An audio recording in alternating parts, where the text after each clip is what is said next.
Pemirsa, seorang mahasiswa ditemukan tewas usai loncat dari lantai 4 rumah. Sikan misterius dan dugaan depresi diduga menjadi motif di balik remaja 14 tahun di Lebak Bulus membunuh ayah dan neneknya serta korban nekat mengakhiri hidup karena dugaan perundungan.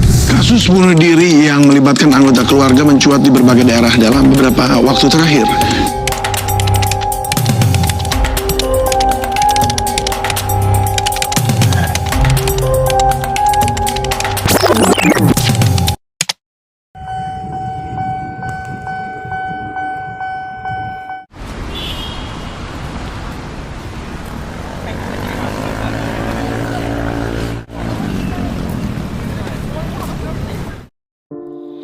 Di dunia yang serba cepat dan berkompetisi ini, aku merasa seperti kehilangan nilai pada diri.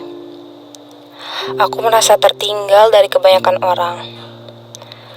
Tuntutan sosial, ekonomi, dan keluarga rasanya bertumpuk-tumpuk di kepalaku. Apa aku bisa? Apa menikah harus sebelum 30 tahun? Apakah karir harus cemerlang sebelum 30 tahun? Bagaimana aku bisa menghargai diri sendiri? Sedari kecil orang tuaku tidak pernah mengapresiasi.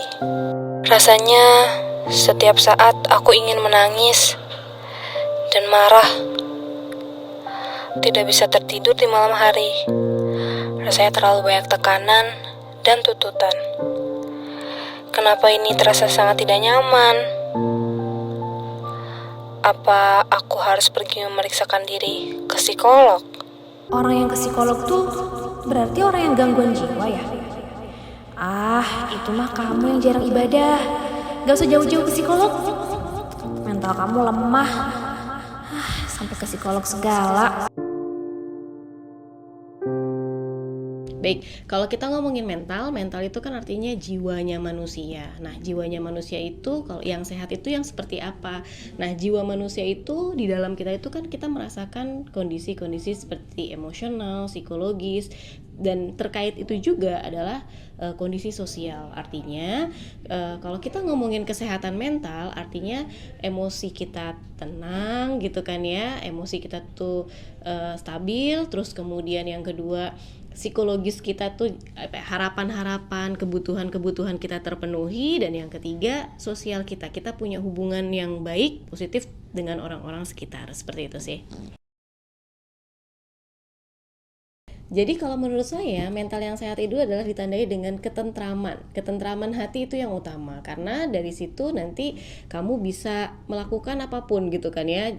Terus kemudian kamu bisa juga mengelola stres dengan baik gitu. Artinya kamu stres itu kan tidak selalu negatif ya. Stres itu kan bisa berdampak positif maupun negatif. Jika memang, makanya di sini kuncinya adalah mengelola stres, bukan menghindari stres gitu ya. Mengelola stres. Jadi mental yang sehat itu adalah hati kamu tentram, kamu bisa mengelola stres dengan baik, dan saya pikir bahagia. Karena bahagia itu merupakan puncak dari tadi ketentraman tadi gitu. Yang mengganggu itu pasti sudah, kalau saya bilangnya itu mengganggu fungsi hidupnya gitu kan.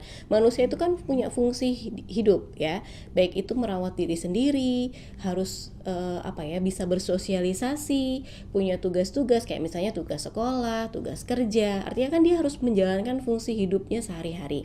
Ketika kita punya kecemasan misalnya, cemas itu sebenarnya wajar gitu kan. Tetapi ketika kecemasan itu mengganggu fungsi kita, fungsi hidup kita, baik itu fungsi terhadap diri sendiri, kita jadi nggak mau mandi misalnya.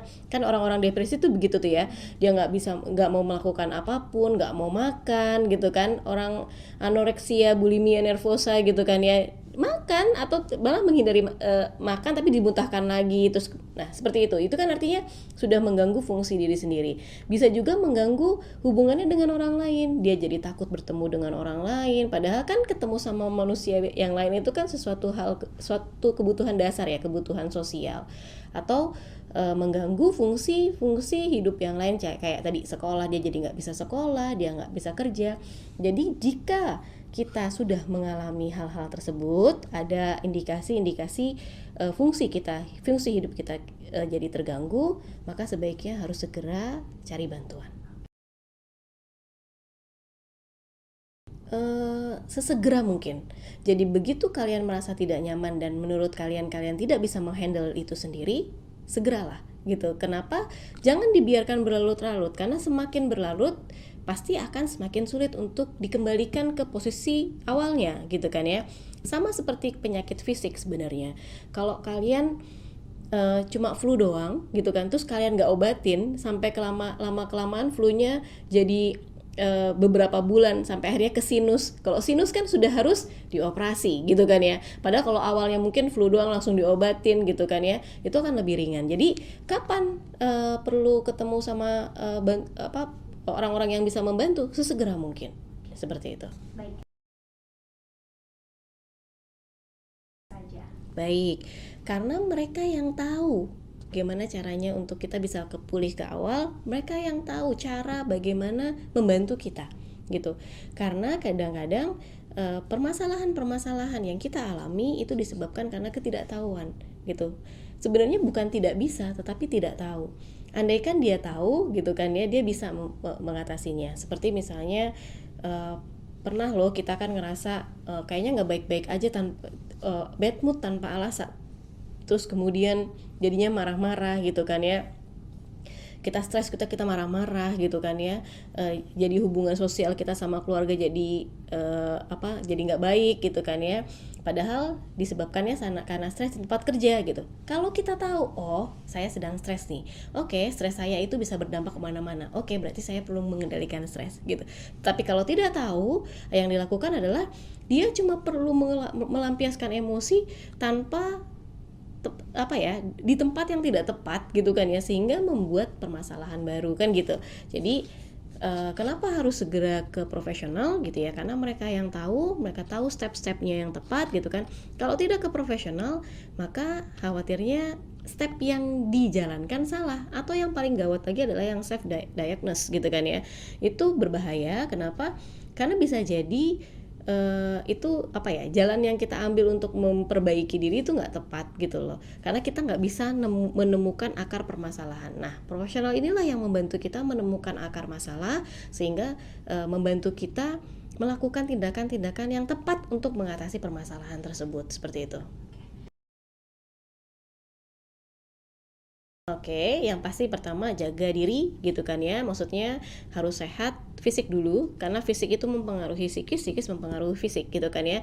Jadi kalau kalian mau jaga mentalnya sehat, maka fisiknya juga harus sehat, rajin olahraga, makan yang cukup kayak gitu.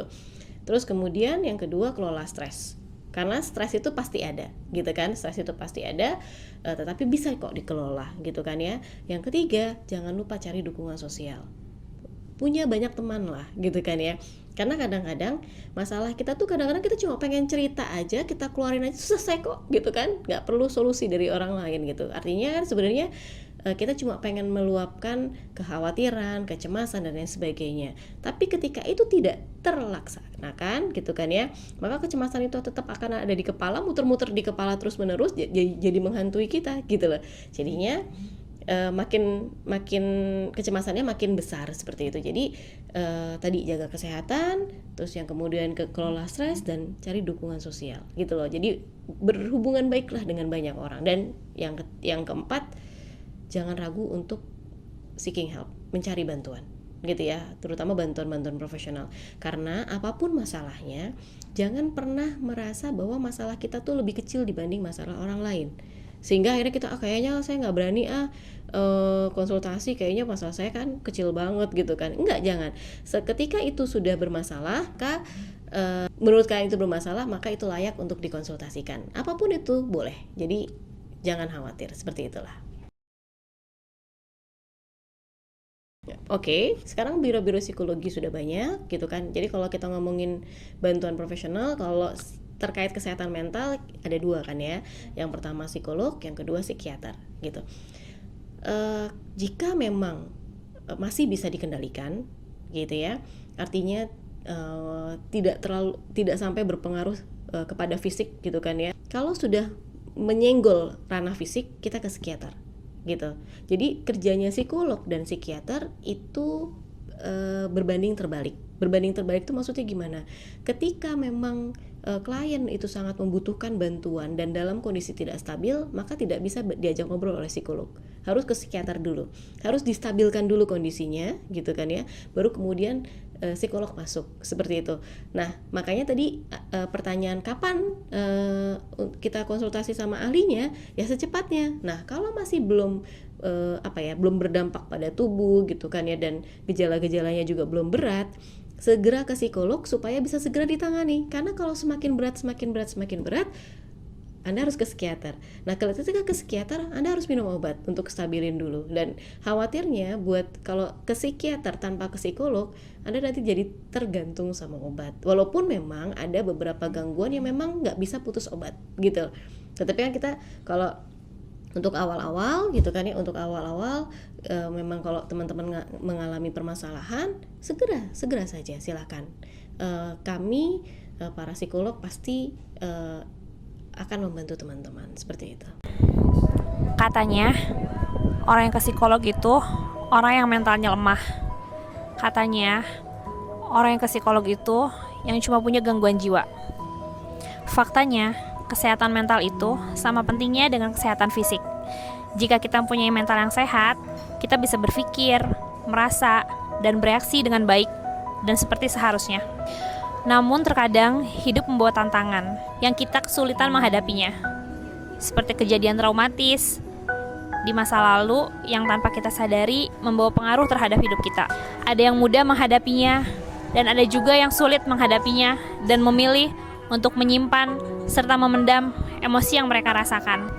Bila kamu merasa cemas, marah, mengalami gangguan tidur, bahkan mengalami pola makan yang buruk, itu tandanya kamu harus segera meminta bantuan kepada profesional.